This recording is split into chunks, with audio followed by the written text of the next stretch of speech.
here at 2-Bits Retro Arcade and Bar on the Lower East Side to film the first installment of Full Circle, the New York Videogame Critics Circle's official video blog. The purpose of this blog isn't to talk about video games. Our target audience pretty much has that covered on their blogs, websites, Twitter feeds, and more. Instead, we're going to be talking about... check it. Talking about video games. Let's start with a conversation that's been making front-page games journalism news since that disastrous You'll Want to Protect Her developer interview last summer. The Tomb Raider reboot, out earlier this month. How have games journalists been reviewing and writing about Tomb Raider? Apparently, it doesn't look so good from the outside. BuzzFeed ran an article called 2 Decades of Breathtakingly Sexist Writing About Tomb Raider that includes quotes from reviews of the most recent title.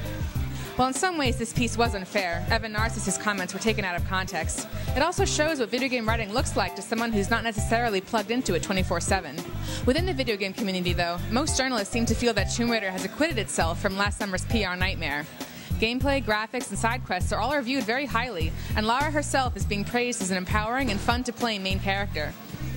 All in all, many journalists had negative or dubious feelings about Tomb Raider up until its release, but once we were able to judge the game on its own merits instead of its frequently awkward and disturbing commercials and marketing, our opinions did a 180. But some journalists still have lingering concerns. At Forbes, Dave Thier found the first hour of the game to be excessively violent and voyeuristic. At Kotaku, Evan Narcissus writes, "Even if you know nothing about the earlier controversies that swirled around this game last year, it's impossible to play 2013's Tomb Raider and not breathe in all the subtext in its atmosphere. It's irresistibly ripe for interpretation." There's an uncertainty, maybe even an anxiety, in many of these reviews about how to discuss Tomb Raider. How much should we talk about the fact that the main character is female? Should we even talk about it? After all, we don't talk about how Nathan Drake is male. Does that make us sexist? Is Tomb Raider sexist? Is it up to games journalists to decide that at all? We don't know the answers to these questions, but it's exciting to see the community consider them and all the great writing the Circle's members have been doing. If you've been online at all in the past week or so, you've definitely heard someone complaining about SimCity. Chances are you've done some of the complaining yourself. The gaming community is in crisis over the newest title in this landmark city-building series and its game-breaking server issues. And game journalists are in a bit of a crisis themselves about how to review a game that keeps on changing. Alex Navarro from Giant Bomb played SimCity before the public release on EA's review servers. He had his critiques of the game, but had no connectivity or server issues and gave the game a positive review. After the game went public, though, the servers quickly overloaded, and problems that weren't apparent in the review version made the game literally unplayable. At Polygon, Russ Pitts gave the game a 9.5 out of 10 based on his advanced playthrough. When news of the server problems broke, they dropped their review to an 8. It currently stands at 4 out of 10. If the servers improve, Polygon says, they'll raise the score again, but we're pretty sure there's no chance of it hitting that 9.5 it once had. This begs the question, is it okay for a reviewer to change their rating? With games, it's becoming more and more unavoidable. Polygon defended their decision to change their score, arguing that games are constantly changing now with patches, updates, DLC, and new versions. When the game changes, they say, the review should change. In this model of games writing, the journalism is just as iterative as the games themselves. It's also a powerful case for the superiority of digital journalism over print. After all, don't you feel bad for anyone who bought SimCity based on a magazine review that was printed before the game went public? And now we'll hear from the Circle's founder, Harold Goldberg, with his thoughts on LEGO City Undercover. So I just wanted to talk for a minute about LEGO City Undercover, this new game for the Wii from Traveler's Tales.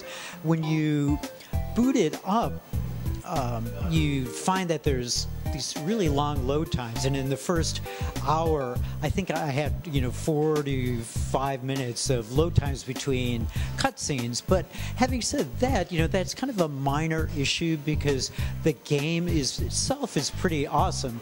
It's an open world game for kids, which is kind of rare, and it's like Lego meets GTA, so that can be really fun.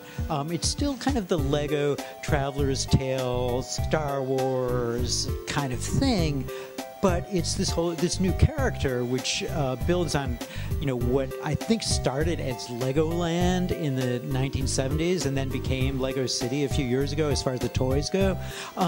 So they've really done a good job with making you be able to jack a car and making the missions fairly humorous, and even the cutscenes. I mean, some of them drag on a bit long, but some of them, if you watch in the background, you'll see like a squirrel squirrel being eaten by a fish or something like that, and these kind of cheesy puns that actually somehow ended up being funny because they're Lego characters. And you can really just search around, and there was an early prison mission, and I ended up looking around the beach. It's kind of like Alcatraz in San Francisco, so I checked out the beach, and you get to build sandcastles and just walk around. It does make you feel like you're in this whole new universe, and that's kind of what I like about Lego City Undercover.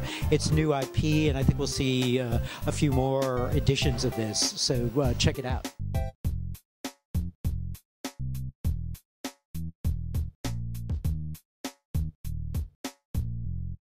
That's all for this week. Join us next time as Full Circle already starts going downhill when we move from the greatest city in the world to Boston for PAX East.